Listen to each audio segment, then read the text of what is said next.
I'm Steve Davis. I'm the president and CEO of PATH, which is a NGO that is the leader in global health innovation around the world. And we work on a lot of projects around the world to address the inequity in global health, and with new tools, new services, and new innovations. And so it's great to be here at Dent to be talking about those things.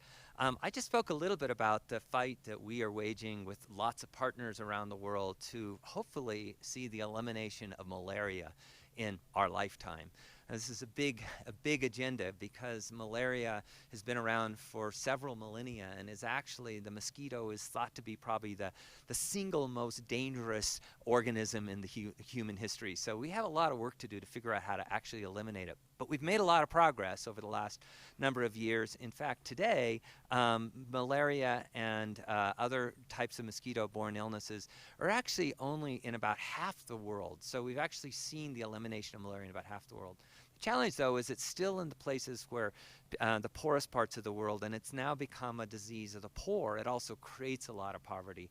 It also is a disease that's tricky to manage because there are many types of malaria, there are many types of mosquitoes, and malaria actually infects a lot of people with parasites, but only about 20% of the people that have the parasite get sick. So what happens is we might actually treat the sick kids, but there's still 80% of the people that are still infecting others because mosquitoes bite them and then go bite others. So our challenge now is to actually work with leaders in Africa and Asia at the government level and the scientific level to help support their efforts to eliminate malaria in their regions or their countries.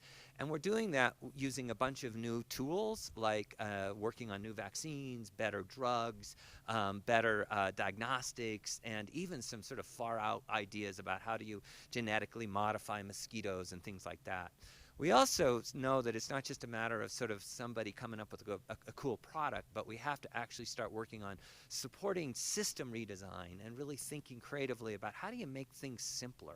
How do you actually change the model for reaching people? How can we use data to track and trace and find people better? So we're seeing enormous impact in Zambia, where we've seen about 50% reduction in malaria in the last 4 years just by using different systems, no new tools. And finally, we have to think a lot about how do we fund all this, because everything comes with money and it costs money, and we need to do it in a way that's affordable for the poorest places in the world. So that takes a lot of creative thinking about new financing mechanisms, new funding engagements. So we're working on that as well. It's an exciting time to be in global health. I'm absolutely confident we can make malaria history one day, and I'm really proud to be able to tell that story here. Thanks.